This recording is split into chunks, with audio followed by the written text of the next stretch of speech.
You're sure he doesn't suspect anything? I wasn't trying to eavesdrop.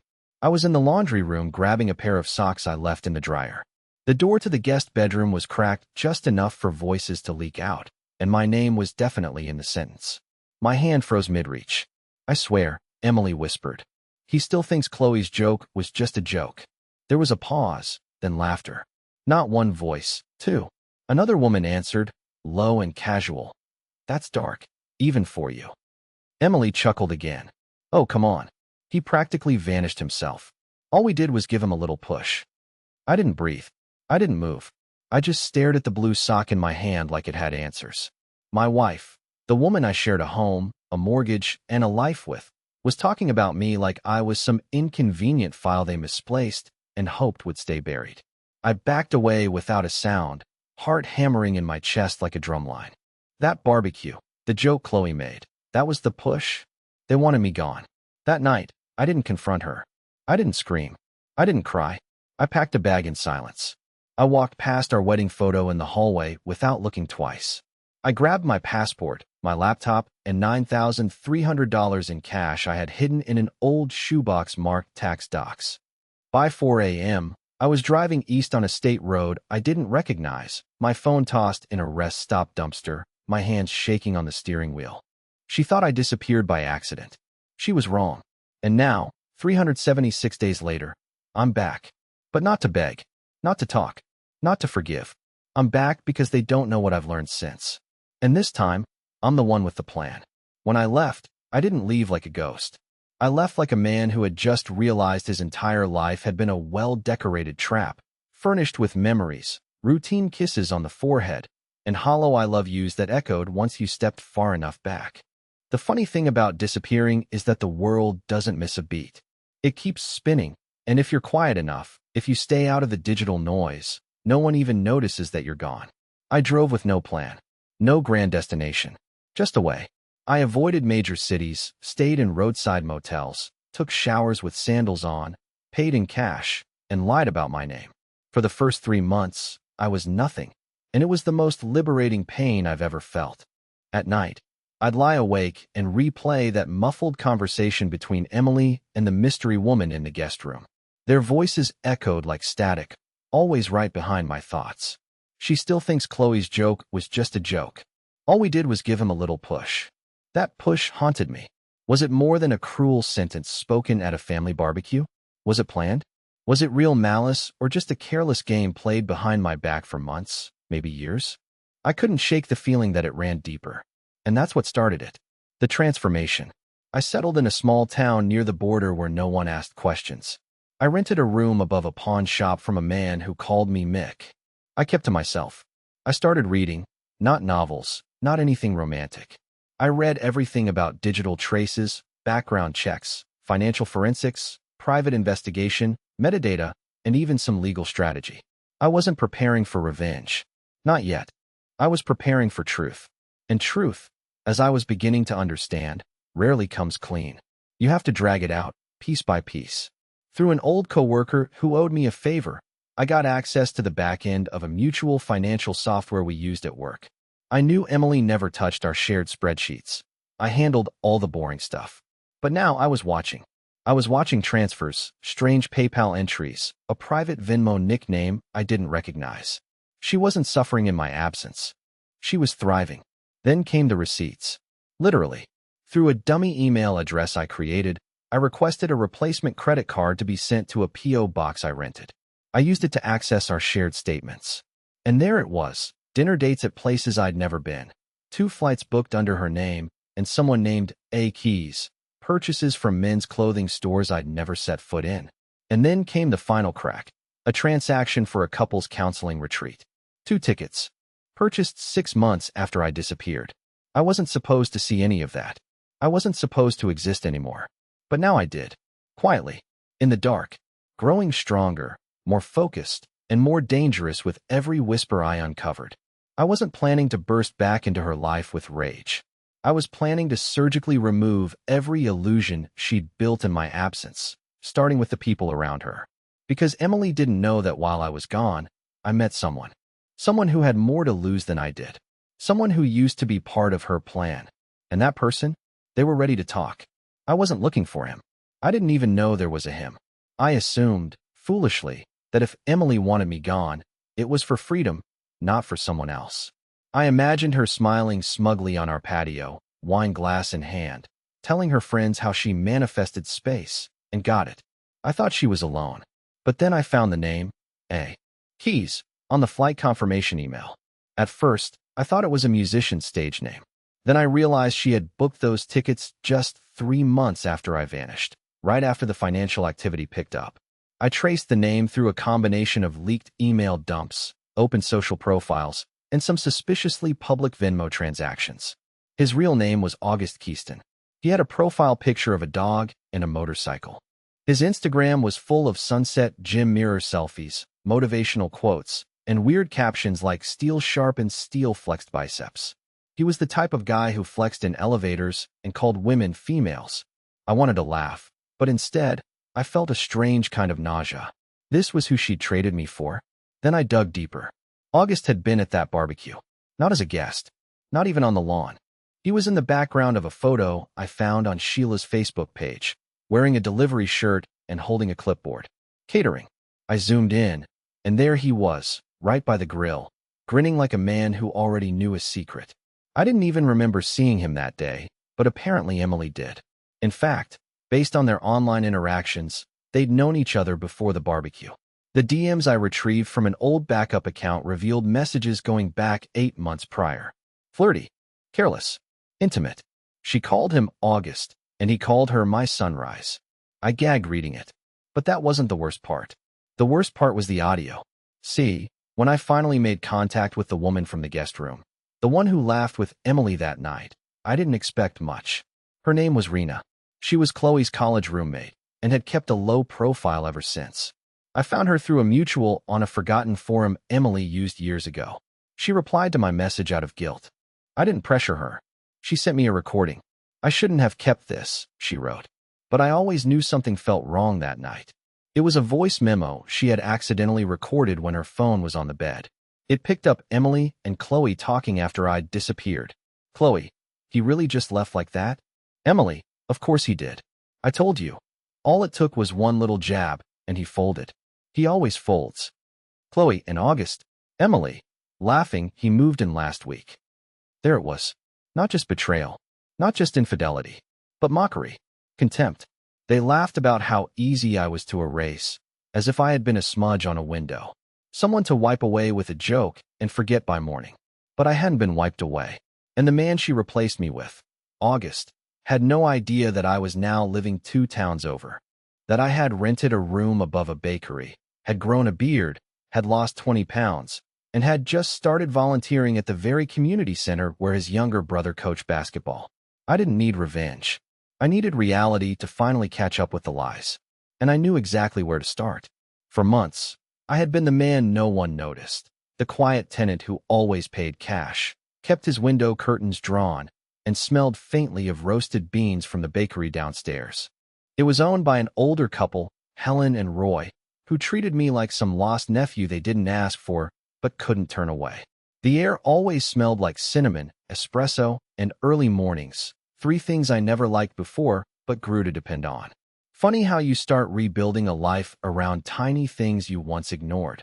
The sound of the bell on the bakery door, the hum of the coffee grinder, the way sunlight hit the counter at exactly 7:45 a.m. when the first batch of muffins came out. That bakery was across the street from the community center, the one where August's brother worked. I didn't plan it that way at first. I found the place because the rent was cheap and the walls were thick. But fate or irony, whatever you want to call it, dropped me right there, close enough to see my past life parading around like it belonged to someone else. One morning, while I was helping Roy unload sacks of flour from his truck, a familiar car pulled into the parking lot across the street. Black SUV. Slight dent on the passenger side. My old car. Except it wasn't mine anymore. She'd kept it.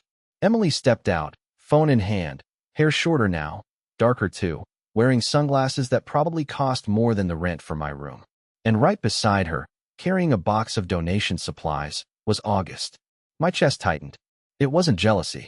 It was something colder, a kind of grim amusement. The two of them, strolling into that center like a wholesome couple donating to the less fortunate, while they had erased me like yesterday's headline. She looked happy, lighter somehow. He looked proud. They looked like winners. For weeks after that, I kept watching. Not obsessively, methodically. I learned their patterns, when they arrived, when they left, who they talked to, and how often they argued in the parking lot. Yes, they fought. August had a temper, a small one that grew when he drank, which was often. Emily, meanwhile, had the same talent she always had, making herself the victim even when she was the architect of the entire mess. I saw her once storm out of the center, slam her door, and sit in the driver's seat for 10 full minutes, staring at nothing. That was the first time I almost walked over. Almost. But I wasn't ready yet. Not because I was afraid, but because I wanted her to feel it, that slow unease of something unseen tightening around her world. I started small. I created an anonymous email account and subscribed her to newsletters she used to hate. Minimalism, van life, financial simplicity, divorce healing. I sent August a fake job opportunity email from a company that needed his exact skill set, just to see how far his ego would stretch.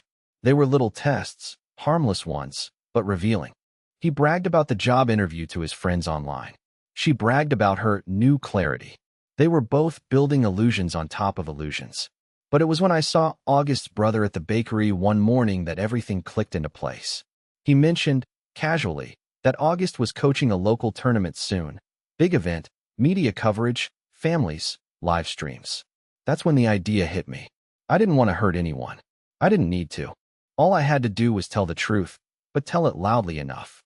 There was a paper trail, her affair, her fake story to the police about my mental instability, the quiet investigation that never closed. I had every email, every timestamp, every transaction neatly archived.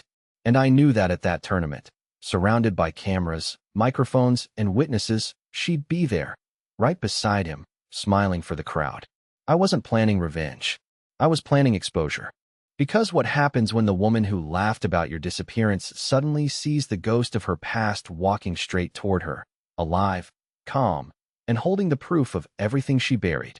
She thought she'd erase me with a joke. But ghosts don't disappear. They wait.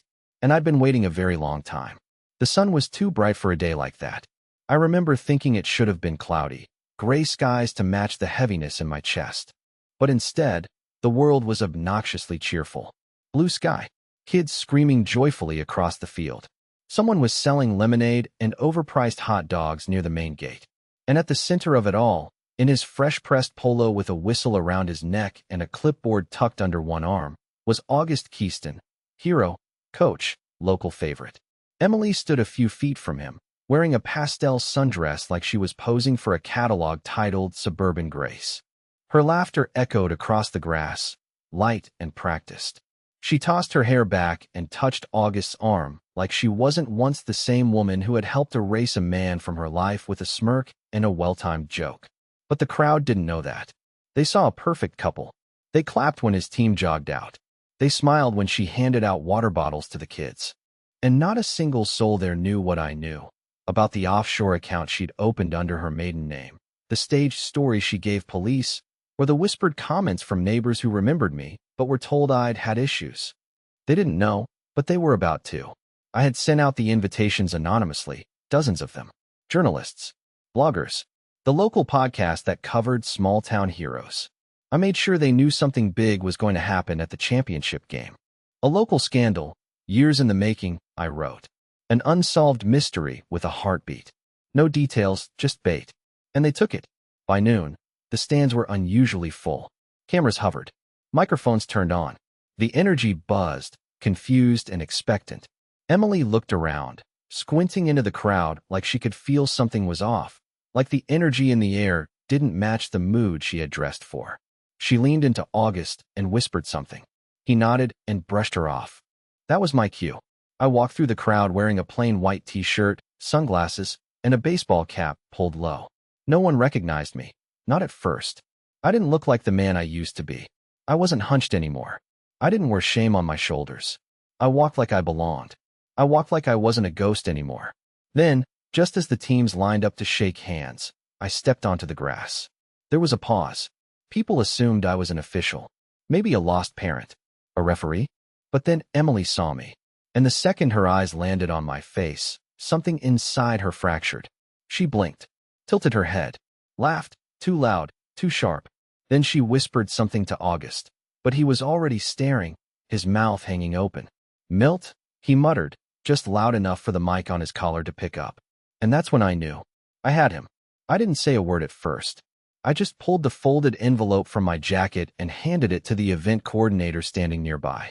Inside was a copy of the report I'd compiled. Emails, messages, timelines, bank activity, all tied together in a concise, journalist-friendly packet. The moment it left my hand, the fuse was lit. The man blinked at the name on the front of the report. Milton Reed. He looked up at me, then over at Emily, then back at me. I turned to the crowd, finally removed my sunglasses, and said one sentence. Calm, measured, and just loud enough. I never left. I just watched. Murmurs. Confusion. Gasps. Emily stepped forward, her voice trembling. Milton, this is not the place. But August cut her off. You said he was gone. You said he. Too late. The crowd knew now. The buzz turned into a hum of whispers. Cameras zoomed in. Reporters flipped open notepads like they were smelling blood. I could see people refreshing their phones, live posting what they were witnessing. Emily reached for my arm, but I stepped back. You built a life on a lie, I said, keeping my voice low but steady. And you never thought it would knock on your door. She opened her mouth, closed it, turned toward August, whose face had gone pale. And just like that, her mask cracked. I watched it happen in real time. The polished, curated Emily collapsing under the weight of public exposure. I didn't scream. I didn't accuse. I didn't threaten. I just handed the truth to the people and let it do what it always does. Burn slowly and thoroughly. I walked away before the chaos fully broke. Before the first journalist asked the question that would unravel everything. I didn't need to see the fallout. I had already lived it. But what I wasn't prepared for, what caught me off guard as I rounded the far edge of the field, was the woman in the crowd who stopped me with a gentle hand on my arm. You're him, she said. The husband. Milton. I nodded, unsure if I should lie or run. She smiled, kind but fierce. I've been waiting to talk to you. There's something you don't know about Chloe, about why they wanted you gone. And just like that, the story wasn't over. Not even close. I followed her across the parking lot in silence. She walked like someone who didn't second-guess decisions. Long strides, eyes forward, calm and collected, even as shouts and camera shutters erupted behind us. The field was unraveling. Emily's voice was rising, August's temper boiling over. I heard my name shouted once, maybe twice, but I didn't turn around. I only had eyes for the woman now leading me away from the wreckage. She stopped beside a nondescript gray sedan. No stickers, no hanging dice. Just clean and forgettable, like a car that was meant to disappear after a job. She opened the passenger door and nodded at the seat. Don't worry. I'm not here to hurt you, she said. I'm here to fix what I helped break. I hesitated. Who are you? She gave me a half smile, the kind that's more sad than warm. My name's Camilla. I used to date Chloe. That froze me, not because it was scandalous, but because in all the years I'd known Chloe, the smug, venom-dripping sister-in-law who could ruin a birthday party with a single eye roll, I never once heard her mention anyone named Camilla. She always acted like she was the queen of singlehood, a woman too free to be tamed. The idea of her hiding a relationship wasn't shocking. But the secrecy behind this woman's face told me there was more. Camilla slid into the driver's seat, and I followed. I didn't know why I trusted her. Maybe it was because, for the first time in years, someone was speaking to me like I wasn't insane. She met me 3 years ago, she said. Back when she was pretending to be an events planner. We fell hard, quick. I didn't even know she had a sister until the 3rd month. She kept things locked down. Never let me meet her family. Said they were too much drama. But then she started talking about you. I blinked. Me? She hated you, Milton, Camilla said bluntly, hands resting on the wheel but not starting the engine. I don't mean casual dislike. I mean venom. Like your existence offended her. She said you were pathetic, clingy, that Emily was trapped in some sad little marriage and didn't know how to leave. She had this fantasy that if you disappeared, Emily would finally become the version of herself that Chloe wanted to be around.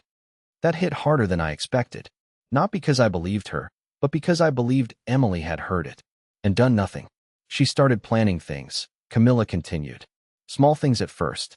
Planting ideas in Emily's head. You need more space. He's emotionally manipulative. You're not happy. You know the drill. I didn't think much of it until Chloe started bragging about how easy it was to push people around. She said you were like wet paper. One poke, and you'd fall apart. I stared at the dashboard, stomach twisting. I could see it now. All the small moments. Emily pulling away. The sudden interest in self-help podcasts. The quiet condescension when I said I missed her being home. It hadn't been spontaneous. It had been coached. Camilla reached into her bag and pulled out a flash drive. I recorded everything the night before that barbecue. I didn't mean to. My phone was just in my jacket, and it auto-started recording when I hit the side button. I forgot it was even there. But it's all on here. Chloe, Emily, and a third voice you're going to want to hear. I took the drive like it might burn my hand. She looked over at me, voice softer now.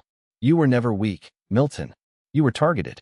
They made you feel disposable because they needed you to leave. They wanted the space you took up. And when you finally walked out, they celebrated. I couldn't speak. Not yet. Because in that moment, I realized something I hadn't let myself believe until now. I had spent a year thinking I ran away. But the truth was, I'd been pushed. Deliberately. Strategically. Cruelly. Camilla gave me one last look. They think they've hit bottom today, she said. But you haven't even played your last card. She started the engine. I opened the door. Before I left, I looked back and asked, why help me now? She paused. Because I stayed quiet when I should have said something. And I lost someone too. Then she was gone. And I was standing in the sun again, a flash drive in my hand, the crowd behind me still unraveling, and a storm inside me growing steadier by the second. The last card was in my palm now, and I had every intention of flipping the entire table. I didn't go back to the bakery that night. I didn't go back to my rented room above the clinking of cups and the chatter of early risers. I drove 2 towns over to a rest stop with flickering streetlights and a parking lot full of truckers who couldn't have cared less that I was about to press play on something that might finally explain why I spent the last year of my life pretending not to exist. I sat in the driver's seat, the windows rolled up, the engine off, just the humming silence of the night pressing against the glass. My hands were sweating. My mouth was dry. I plugged the flash drive into my laptop, which balanced unevenly on my knees. The file was labeled July 8th, jacket pocket, MP3. That was the night before the barbecue, before the joke. I put in my headphones, closed my eyes, and hit play. At first, it was just static and muffled sounds, the rustling of fabric, someone opening a bottle. Then voices, clear and sharp, like they were sitting inches away. Chloe. She won't do it unless you make it feel like her idea. Emily, I know. That's the part that makes me sick. I wish he'd just disappear on his own. Unknown male voice. He will. If we make it uncomfortable enough. Just keep the pressure low but constant. I froze. There were only supposed to be 2 voices. But there was a third. A man. Calm, confident. Not August. This voice didn't have his edge, that subtle arrogance. No, this voice was colder. More practiced. Emily, you think he'll just give up? Man, he already has. He just doesn't know it yet. One public jab, some private distance, a few nights where you forget to come home. He'll walk himself out. That's the beauty of it. Chloe, what if he doesn't? Man, then we finish the story for him. Unstable. Depressed. You tried to help. You begged him to see someone. But in the end, you couldn't stop the spiral. No one could blame you for that. Silence. I felt bile rise in my throat. My ears were ringing. I pressed pause. They had talked about finishing the story for me. They had a backup plan in case I didn't vanish on cue. And worst of all, Emily, my wife, didn't argue. She didn't laugh nervously or say, "That's too far." She just listened, participated, planned. I rewound the audio, played it again, slower this time. And then I heard something else, buried beneath the dialogue, a distinct sound. A knock. Rhythmic. Precise. I recognized it instantly. Our bedroom wall. She was recording this in my house.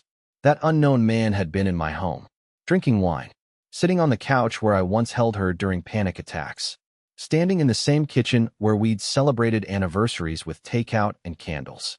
And she invited him in like I'd never existed. I listened to the entire recording 3 more times. I saved it to 3 separate encrypted backups and sent copies to 2 burner email addresses I controlled. This wasn't just a smoking gun, it was a full-blown wildfire. And the more I thought about it, the more the puzzle pieces started aligning in ways I tried to ignore before. The night I left, her phone was face down on the nightstand. She was asleep too fast, too still. Not a sound when I zipped my bag, not even a sigh. What if she wanted me to go? What if she'd taken something to make sure she didn't wake up? What if they were waiting to claim he ran off without a word, while she had an alibi, so clean it sparkled? My skin crawled. I had been allowed to leave, and now I knew why. But the real question, the one that had been whispering in the corners of my brain since the moment I first heard that voice, was this. Who was the man in the recording? Because it wasn't August. It wasn't a friend or a family member. It was someone who knew exactly how to engineer a narrative, clean and believable. Someone who spoke in phrases like, finish the story, and nobody could blame you. Someone professional. Someone dangerous. And if they had planned to erase me, what else had they been willing to do? I closed my laptop, took a breath. My entire body was vibrating with something I hadn't felt since the day I vanished. Adrenaline, yes, but something else too. Conviction. They wanted a ghost. What they got was a man who came back with the receipts. But before I exposed everything, before I blew their fragile lie into 1,000 jagged pieces, I needed one more thing. A name. Who was the man behind the voice? And what was his real connection to Emily? His name was Clay Henson. Not a common name, but one that came up more than once when I started digging. Turns out, Clay wasn't just some sleazy friend of a friend whispering manipulations into Emily's ear.